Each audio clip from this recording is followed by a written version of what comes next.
tesis de Jorge Rodríguez, Situación de la vivienda urbana en Colombia, 1951-1964. Esa tesis fue hecha en el Centro de Investigaciones para el Desarrollo Cívico de la Universidad Nacional. Y es como, yo creo que es de los primeros trabajos que levanta un censo de vivienda en todo el país con una regionalización que tiene cifras muy interesantes, como por ejemplo es impresionante la cifra de inquilinatos, o sea, características de la vivienda urbana en el 64. Estamos hablando a nivel nacional, 65% son de tipo unifamiliar, casas, 39% de tipo multifamiliar, pero multifamiliar no en el sentido de hoy, sino inquilinatos. Muy alto. ¿Cuánto? 35%. 35. Bueno, otra en Bogotá. Bogotá dice mucha vivienda multifamiliar, no tuve los datos, en arriendo, sólidas, servidas. ¿Eso qué quiere decir ese término servidas? Servidas será con servicios domiciliarios. Vivienda servida. Y hacinadas. Utilizan ese término. Es el que tiene servicios. Es muy interesante porque esa tesis, ese trabajo tiene además vivienda urbana en el 51 y en el 64. Entonces compara qué pasa en el país y en particular en las capitales en lo que respecta a la situación de la vivienda, características materiales, todo tiene que ver con la vivienda. Entonces, pues me parece que para este trabajo que ustedes están haciendo bien interesante. Es bien interesante. Me parece que todo el problema social urbano realmente se refleja en la vivienda principalmente. El déficit por el hacinamiento de inquilinatos, la falta de servicios domiciliarios, el transporte también es un problema. Gran parte de las movilizaciones sociales son por vivienda, toma de tierras, se empiezan en Bogotá las tomas de tierras. La primera es el barrio de Las Colinas, al frente del Quiroga. ¿Ustedes conocen el Quiroga? ¿Conocen Bogotá? A ver, Clemencia va a mostrar el mapa. No lo pudimos abrir. Pero para buscar otro. Entonces, el barrio de Las Colinas, que se llama Las Colinas por una invasión. Ahora, yo quiero señalar algo de las invasiones, que encontré, esto no fue que lo preparara para esto, sino un trabajo que yo hice sobre el segundo tercio del siglo XX para una historia de Colombia que sale ahorita. Entonces, las primeras invasiones de tierras fueron en Barranquilla. Es muy interesante porque Bogotá no es pionera en toma de tierras. En Barranquilla en el 20 ya había invasión de tierras y barrios surgidos de toma de tierras. Luego Cali. O sea, el movimiento de los viviendistas, de los despechados, lo funda Alfonso Barberena, liberal, radical, gaitanista. Caleño. Claro. Y Provivienda, la Central Nacional Provivienda, que les voy a leer algunas cosas muy simpáticas, que ese es el reglamento, o sea, eran barrios de invasión pero con reglamento. ¿No? ¿Ustedes saben qué era Provivienda? ¿Habían oído hablar de Era una Provivienda? organización Muy fuerte. Central Nacional Provivienda fue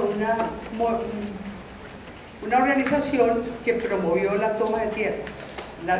Se llamaba realmente recuperación de tierras ociosas, latifundios urbanos, baldíos urbanos, y fue orientada por el Partido Comunista colombiano. Eso surge a comienzos de los 60, pero la herencia viene de Cali. Realmente es Barberena el que genera el modelo de los movimientos de despechados. Liberal, gaitanista, Alfonso Barberena.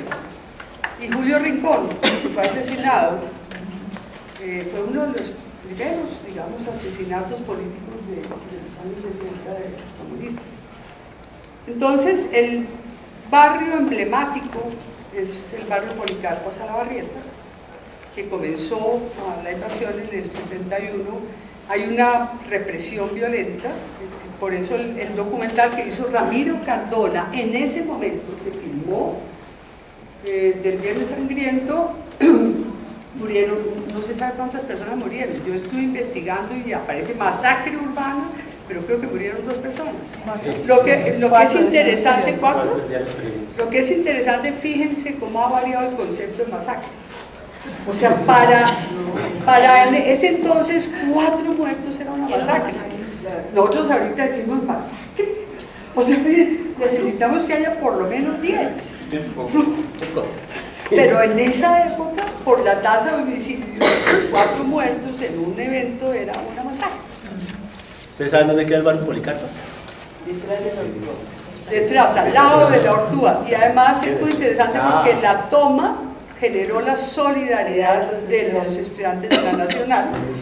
Y estaban en el San Juan de Dios, está pegado al San Juan de Dios. en varios intentos de la policía por sacar a los habitantes, la Nacional se movilizaba en pleno.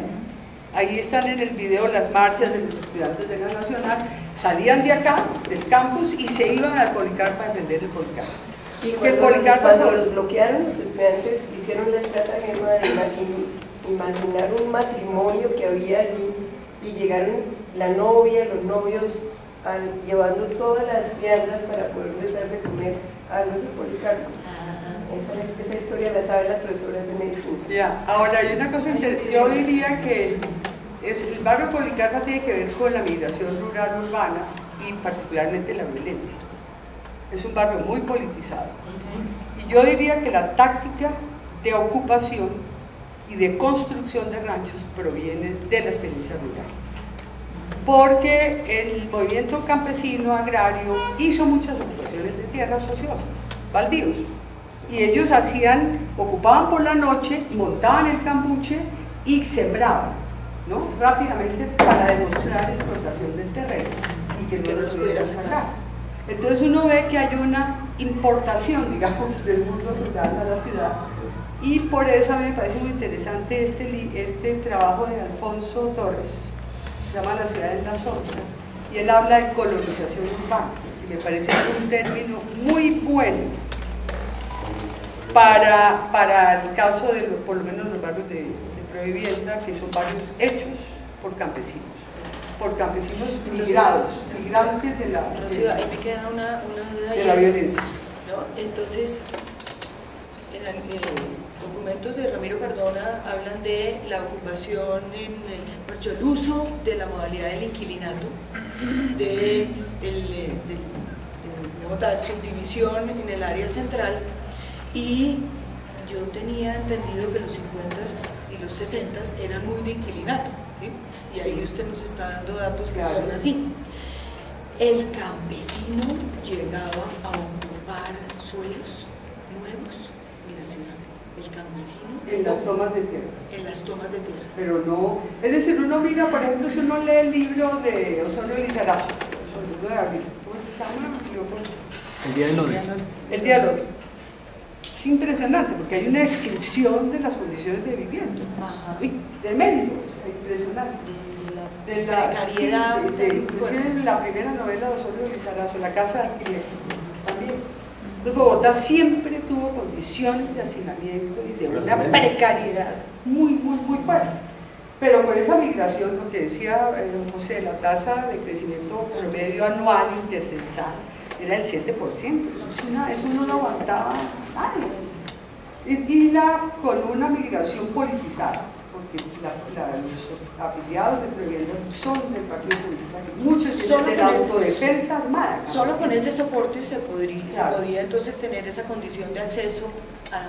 Sí, y ocupación de suelos, de aguante de la represión y mantenimiento y sostenimiento del barrio. O sea, el barrio empieza con 4 casas y termina a mediados de los 60, tiene 600 casas, lo tratan de desocupar varias veces.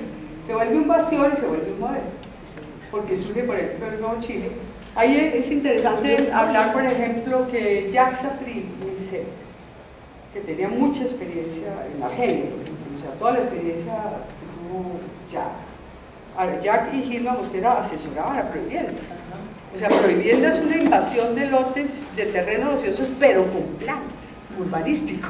Sí, no era, o sea, no es la anarquía.